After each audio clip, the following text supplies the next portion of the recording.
Dr. Layne Norton is one of the biggest personalities in the health and fitness space, with millions of followers across platforms, having appeared on Joe Rogan's and Andrew Huberman's podcasts, and having amassed his followers, flexing his PhD in nutrition, and branding himself as a rigorous, evidence-based, no BS crusher. But just how intellectually rigorous is Dr. Layne Norton really? Now, be warned, there will be drama in this video, as maybe you can already tell. But I won't raise my voice or get personal, insofar as I'm not going to call Layne himself names. Nor is it my objective to dunk on Layne for the sake of it.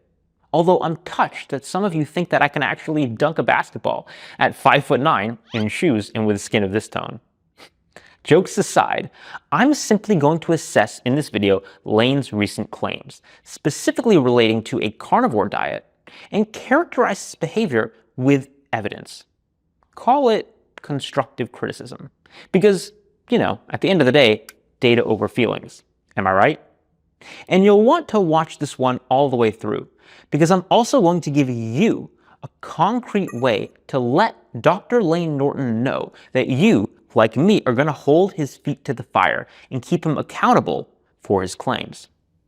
I'll also say up front, while this might appear at first to be a defense of the carnivore diet, it's not. This video is not a defense of the carnivore diet. This video is inclusive and should be viewed by carnivores, omnivores, and vegans alike.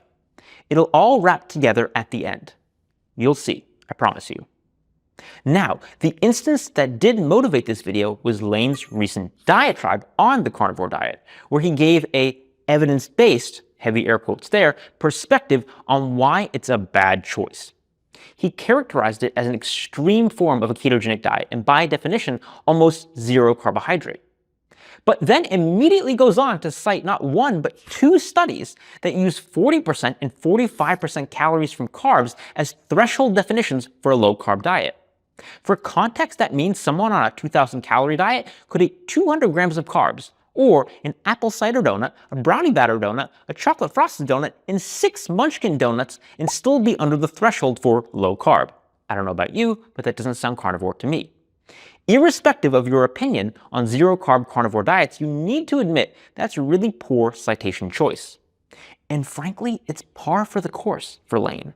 Layne has previously tried to dunk on me, citing data where it's clear he either didn't process the implications of even Table 1 or Figure 1, or thought that I wouldn't. Now, this is a common influencer strategy. It's called citation bombing, where an influencer will drop a series of references, here PubMed IDs or PMIDs, because it appears intellectually rigorous. However, this citation bombing tactic is a gamble, because if others with large enough profiles go digging, one can end up with egg on their face, as demonstrated by the video you're watching right now. Now, let me be fair and give Layne points for accuracy, or maybe a sincere attempt at such, where it's due, when he says a carnivore diet is not backed by any scientific evidence. His word choice actually wasn't precise, as any includes basic science and case series with metabolic mechanistic rationales on biological plausibility. These do exist, let me be clear. But let's be kind to Layne, be generous, give him the benefit of the doubt, and assume he actually meant there isn't any RCT, randomized control trial level evidence for a carnivore diet. That will be true. However, any good scientist should know absence of evidence is not evidence of absence. It's true there aren't randomized control trials on carnivore diet for X, Y, or Z condition. But why? Because they haven't been funded and run. That's really important because it cuts to the heart and contradicts his claim, his assertion that a carnivore diet is unnecessary. That is an active claim. Now, unnecessary with respect to what, you may ask? To lose weight? Of course not. Whoever said it was? That's silly. But unnecessary, period? Well, that can't be ruled out, and clinical reports and case series suggest that it might be uniquely beneficial for some patients suffering from autoimmune and inflammatory conditions or mental health conditions. I've met and interviewed these patients who attest that they suffered in some cases for decades and through a harsh litany of treatments, medications, and surgeries until they found relief finally in their new carnivore lifestyle, which really brought them back to life.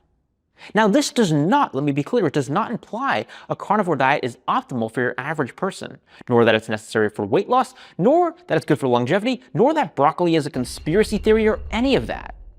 But unless hundreds to thousands of people are actively lying, it does raise the legitimate and scientific question of whether an animal-based ketogenic elimination diet, a carnivore diet, could benefit select patients.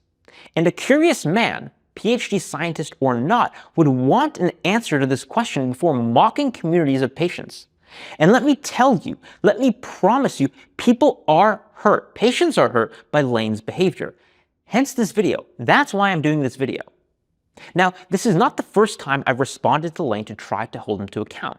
I did so previously when he misrepresented our research on cholesterol, making frank errors in physiologic mechanisms and ignoring randomized controlled trial level data that was in his scope of awareness. He subsequently declined to engage in a long-form discussion or take accountability for his frank errors and omissions. And I responded again when I further felt correction was warranted and he continued to harass and bully. In this second video, I also clearly delineated my personal 3 rules for fighting or starting an internet beef, and I expect everyone, all of you, to hold me to these rules. I hope you think they're fair. But the main points here are accountability and empathy. When you have a platform as large as Layne's, these are essential virtues that I will push him to demonstrate, even if it's beyond his capacity, because it's his responsibility. And you know I'm serious because I didn't even take this moment to quote Uncle Ben from Spider-Man. Now, the public can judge whether he, Layne, is stepping up or behaving hypocritically. For my part, I genuinely don't care how a person achieves good health. And I believe lifestyle is an ever ongoing personal journey, or that it should be. And if you achieve good health through a carnivore diet or a vegan diet or anything in between, I am happy for you.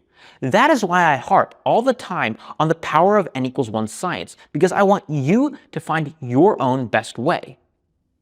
To that end, here's something you can do that will really let Layne Norton know that you, like me, are serious about holding him to account and potentially forcing his hand, if he's smart and if you feel that will be functional.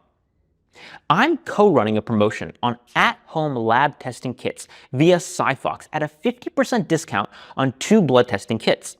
Now, this discount was chosen so they would just break even, not make money, with the main objective being putting your data in your hands so you can objectively test a dietary or lifestyle intervention on yourself. Now, how does this relate to Layne and accountability for his intellectual rigor or lack thereof? Well, Cyfox did offer me a revenue share. And if you sign up to get these labs 50% off and post a comment on this video saying as much, I will accept that post discount revenue share and put it into promotions on this video and or others holding Layne to account for bullying and misinformation. That means, depending on how passionate you feel about intellectual rigor and accountability and or metabolic health and N=1 science, this video could get hundreds of thousands of views or more. But if it gets really brutal, I may apply the mercy rule and redirect profits to other metabolic health education efforts, like getting content CME accredited, so doctors are inspired and motivated to learn more about metabolic health. Also, Layne can easily prevent this if he simply decides to have a serious, nuanced conversation with me about topics of mutual importance, or just corrects his errors publicly and sincerely apologizes to those patients and people who he has hurt with his behavior. And yes, I did just announce this social media judo move publicly, because transparency. They say all press is good press. Well, let's find out. Finally, as a public service announcement, degrees are fine. I have a few myself. But if someone cites their degree as justification for their authority, unfollow them and find a better resource. Stay curious, stay nuanced, and let's see if Dr. Layne Norton steps up with accountability and empathy, or if he scurries away.